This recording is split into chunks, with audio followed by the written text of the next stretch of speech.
Patuloy pong dumarami ang mga biktima ng paputok kahit natapos po ang pagsalubong nga sa bagong taon. Sa Maynila po'y nalapnos ang 3 daliri sa kaliwang kamay ng 10 taong gulang na batang matapos na madali ng paputok na 5-star. Ayon po sa datos ng Health Department, umabot na nga sa 534 ang biktima ng paputok sa buong kapuluan mula noong December 22 hanggang kahapon. Sa numerong yan, 28 ang kinakailangang putulan ng bahagi ng katawan. Isang lolo ho naman ang kumpirmadong namatay dahil po sa paputok sa Nueva Ecija.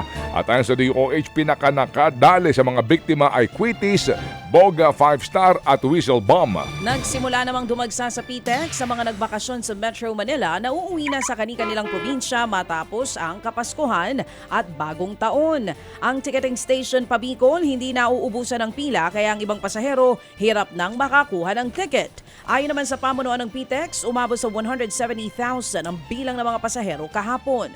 Mataas po yan ang bahagya sa average daily passenger volume na 150,000. Pero malayo pa sa record high na mahigit 232,000 na pasaherong bumiyahe nito lamang nakaraang holiday. Inaasahang mas dadami pa ang mga biyahero sa terminal ngayong weekend. Bukod naman sa mga bus terminal, dagsa rin po ang mga bakasyonistang pauwi na sa mga pantalan. Ayon sa Philippine Coast Guard, nasa higit na 65,000 na mga pasahero ang bumiyahe sa iba't ibang pantalan sa bansa nitong Enero a 1. Dahil nga po inaasahang dagsa pa ang mga biyahero, naka-alerto ngayon ang lahat ng istasyon ng Coast Guard sa buong kapuluan. Epektibo na simula ngayong Enero ang 1% taas singil sa monthly contribution ng SSS. Aray ko po, ito na ang nirereklamo ng mga kapatid natin.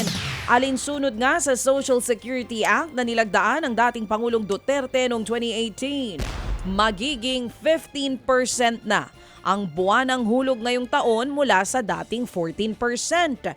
Sakop nito ang lahat ng miyembro ng SSS kung saan 10% ang aakuin ng employer habang 5% naman ang ikakaltas direkta sa sahod ng empleyado.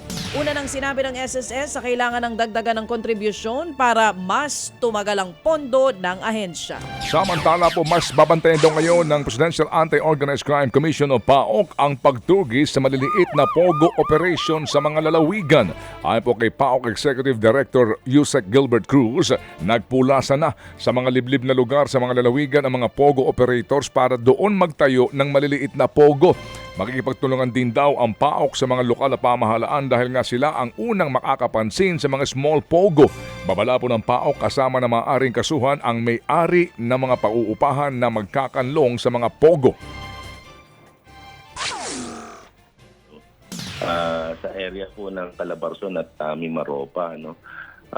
Including po yung Visayas. Sila nga po ay nagkukubli ngayon. Kundi sa mga hotels po, sa mga resort na doon po sa mga area. At pati nga ho yung mga gated subdivisions.